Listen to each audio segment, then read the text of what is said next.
Welcome to Aging Gayfully. We're about adventure, leisure, travel, being a citizen of the world, traveling to destinations, and being a part of the global community as we age and prosper in body, mind, and spirit. Welcome to Aging Gayfully. I'm Josh, and for right now, just for this moment, I have a smile on my face. Oh my God. I was going to notice that. I mean, my God, you do. Because I know oftentimes on these Sunday mornings, you just roll out of bed right into your studio. Wait a second. I mean, I never do that. I'm up and prepare. I mean, I start preparing at 6 a.m. every Sunday for my In visit your with you. dreams, I think what you're doing is What's what we up call with in that? the Were you you're busy projecting. were You're you busy projecting. grooming your hair? Is that what Yes, the problem was? you're projecting is what's I'm happening now. projecting. I'm me. I got my Chris coffee. Yeah. My Chris coffee. On sale now, the Aging Gayfully store, Chris Coffee. Yeah, Chris coffee. Yeah, yeah. So, Chris, how the heck are you since we last talked? I'm having a delightful September. So hard to believe that it's already September. I have to believe that everyone listening right now has this flash of, oh my gosh, I can't believe the year's almost over, because it's just going downhill. I mean, speed-wise. Well, that's what I want. No. Well, speed wise and a lot of other wise too. Yes, But that's unintentional pun there. No, it just feels like once I hit the June top of the hill of the year, then you just feel like you're speeding faster and faster towards the end of the year. That's what I meant. remember when we were kids? Nope. And we'd have, September, at least for me, September was always the start of school. Yeah. And you'd sit there and say, oh my God, it's going to take forever to get through this year. And now all of a sudden, as you get older, it's like, oh, wait a minute, slow down. That's really interesting insight there, that school really stretched out that time between September and December. Really, September and the end of November, because then pretty much the last few weeks of school before Christmas break are useless. So, yeah. Right. Yeah. Yeah. Well, here we are. We're both speeding at breakneck speed toward the bottom of the year. And given the fact that time is just going faster and faster, given the fact that the times in which we live are difficult, and every generation goes through their difficult times, but boy, howdy, do we have a doozy now. And also given to the fact that as you age, in general, time feels like it's speeding up. Mm-hmm. I have a question for you, Chris, and I am coming to you as the supplicant looking up towards the man with the white beard at the top of the mountain. Wait a minute. We got to backtrack just a minute. Supplicant. Yeah. Yes. Supplicant. That is quite the word. Goodness. I know it for a Sunday morning. I need to comb my beard, supplicant. That's good. So here's my question, sir. Okay. Wise man on the mountain. What do we do? What do you do to protect your peace in times such as these? And I'm asking about intensely practical things that we can give to our audience, how to protect our peace. And this can inform our conversation. How has that changed over the years? How do I protect my peace? Yep. I stay off social media. Yes. I don't engage in negative conversations. Obviously I have my own opinions and feelings and beliefs, but I'm cautious about who and where I share those with.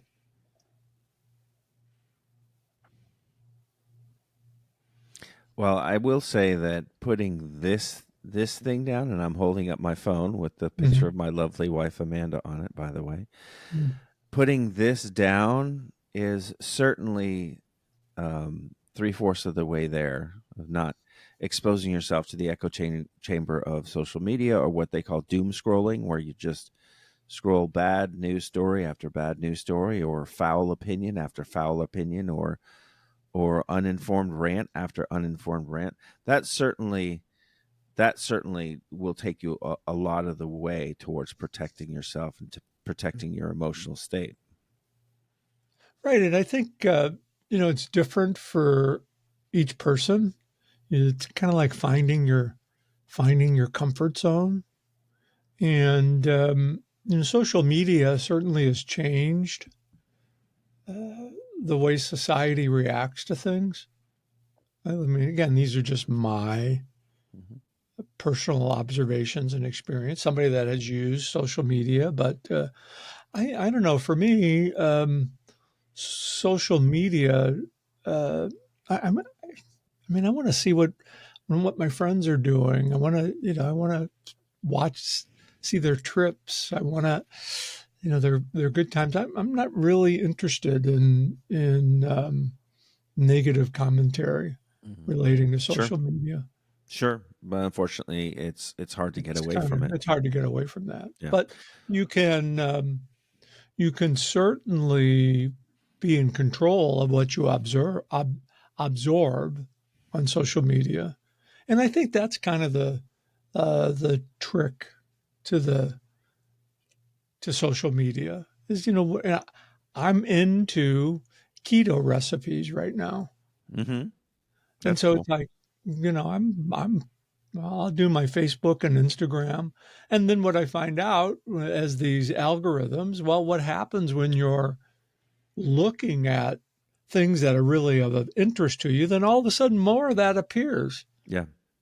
Yep. And then you get the opportunity to, if something comes in that you don't really want to read, which has happened quite a bit over the last week, you just kind of say no. Mm-hmm. And then it keeps popping up and you just say no louder. So here you are yelling at your phone, and your phone ain't listening. Yeah, well, Okay, so but what you did there is you just listed a bunch of things that you don't do in order to protect your peace. And I would go a little bit further with my question. And there's actually a reason why I'm asking this question this week. What do you do to protect your peace? I have found a new thing that I've been doing. I don't know how long I'll do it, but it's really captured my attention. It's really protects my peace and is very restorative. We've got a little postage stamp of a back garden, and recently uh, things happened to where we needed to um, put up a bunch of plants as a visual barrier. Well, I'll tell the story real quick. Have I told you this story? There was a house that was being built next to our house that just was never finished, and the developers never did anything about it, and the damn thing started to fall apart next to us. And the developers were happy just to leave that piece of piece mess of there.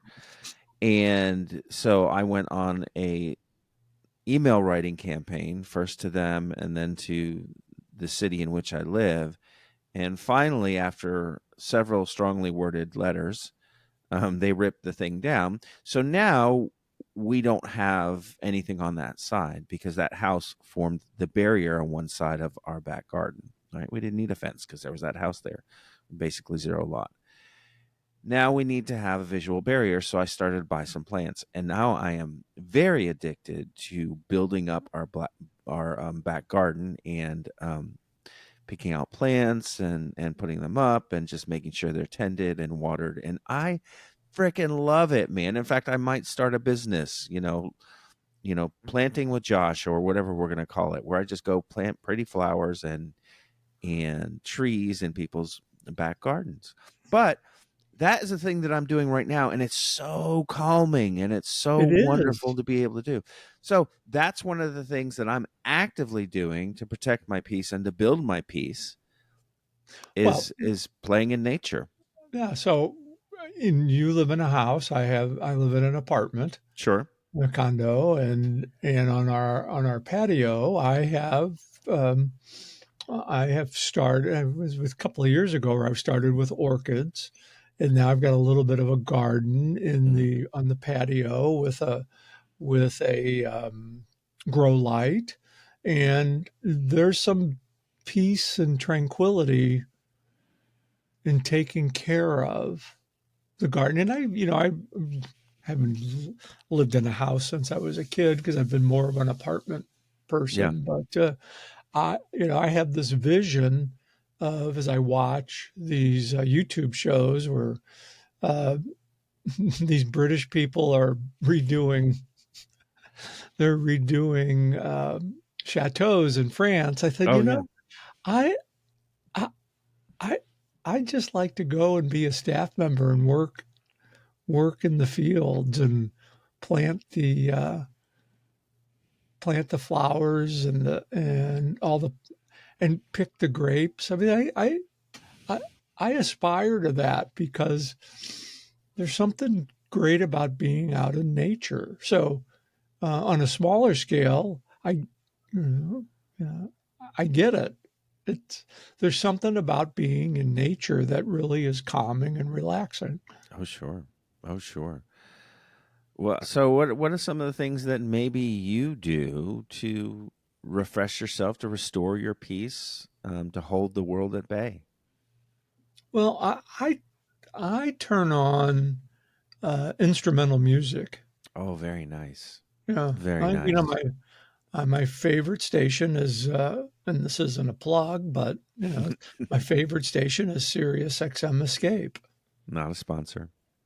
Not a sponsor, but you're welcome Oh, to. absolutely. Yeah. And we could do some voiceovers for Sirius XM. That'd be, we're pretty good at that stuff. But that's kind of my go-to. But in the midst of caring for yourself, you, you have to. I think you find that magic potion for your own personal self care, Mhm. whether it's turning the phone off or listening to music, gardening, e- exercising. I mean, you know, it kind of comes down to that thing about self care and self compassion. What are you doing for yourself to make you feel healthy and happy? And for some people, it is posting 35 times on social media, you know. I but I think it's when I think about your question, it comes back to, what are you doing for yourself to make you feel comfortable? I think, you got me thinking about how, different seasons in your life. Mhm. What do you do? What did I do in my 20s and 30s? Well, I was bowling every day. Yeah. I mean, that was my out. Now, of course, 40 some odd years ago, life was a lot different, but you got where is your comfort zone? Yeah, and I do want to unpack that a little bit because we've talked about comfort zone before. And what I love about that concept is it perfectly encapsulates why it is I love to plant, why it is I love to paint. Painting is another thing that I do. Yeah, I mean, Yeah. Yeah. again, I'm going to put you on the spot. Your painting and artistic work is like fantastic.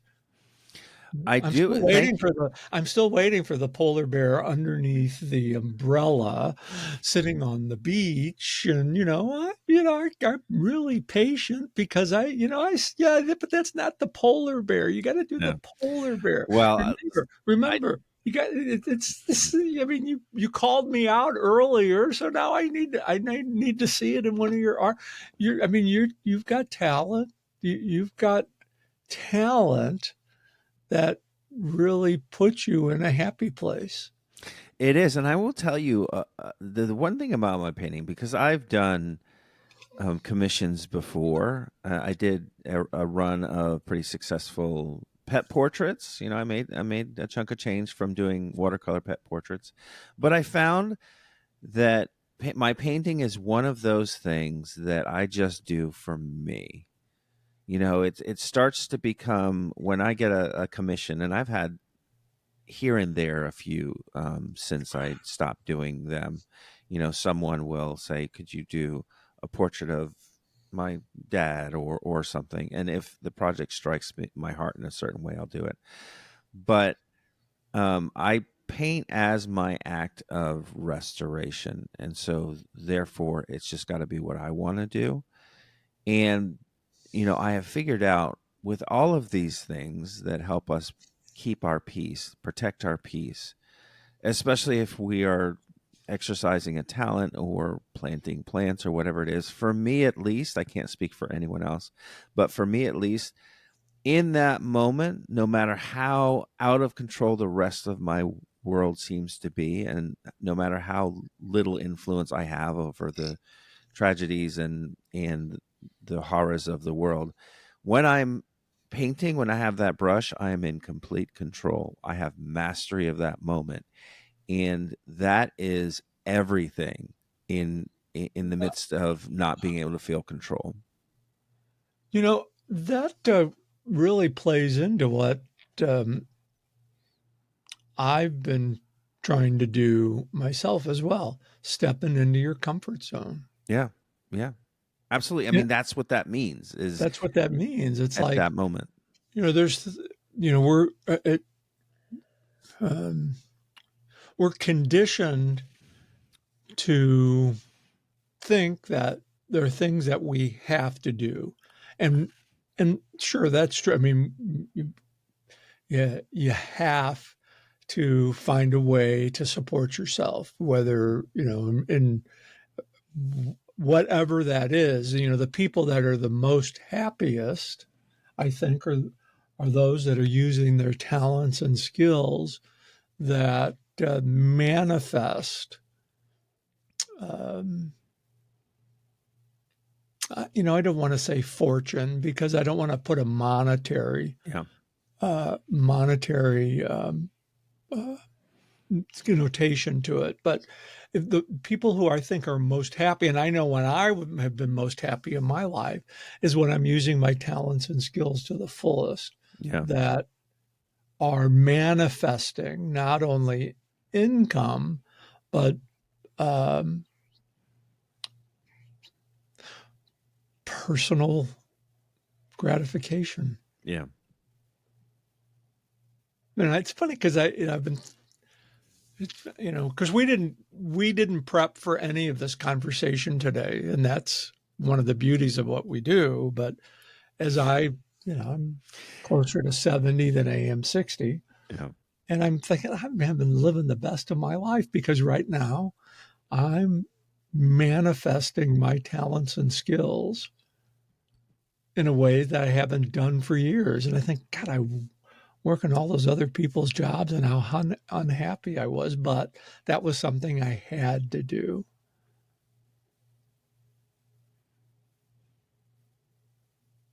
So I, I'm gonna put you on the spot. Can I commission you to do the polar bear? I'll get around to it. Relax. I will get around to it. Okay, well, Um, but it's interesting there. yeah. I Um, mean, and and and and here's the thing.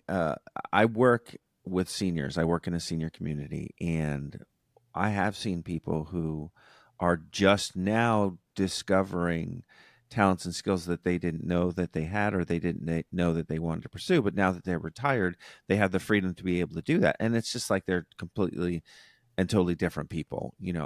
And they are out now of the point of have to do, and now they are in the want to do, which is a lovely stage to be able to be in. that that is what's the word I'm looking for? That's kind of like utopia, Sure, of course. and I think we all kind of strive for that. It's like I'm so into these commercials I've been doing and the Yeah, voiceovers, yeah, and it's kind of like It's like my natural abilities and talents come into the forefront instead of feeling like I have to do something. I really want to do it. And it's got to be fascinating for you to be learning these new things and having these new experiences. No one said that what you're doing, or if you choose to have a new hobby or a new avocation or vocation, no one says that it's easy. You still got to learn. You still got to ask questions. It's just enjoyable. Yeah, like I've hired a voice coach, Yeah. and every Monday, it's like she is really helping me hone my natural skills that Mm. I've always thought that I had, but always a little bit too reticent to move forward with it. But when you start having some success, Yeah. then all of a sudden, oh, yeah, I'm going to do that. I mean, and that's kind of like the whole painting aspect that you've got talents and skills. You don't have as much time as you'd like to be able to do that because you have other responsibilities, but you know that those talents and skills are there. And I think I can be as bold and say this, that you'd like to find a way to morph into that. Where, Oh, absolutely. But I'd rather be, the artist that does a show on a whim and then they put it in the gallery and people just flock to it. That's what I want to be. Still being able to do what I want to do, Mhm. on my pace, and just have everyone to be. But unfortunately, throughout history, it's usually after the fact, when you are post living, Mhm. that, I mean, people forget.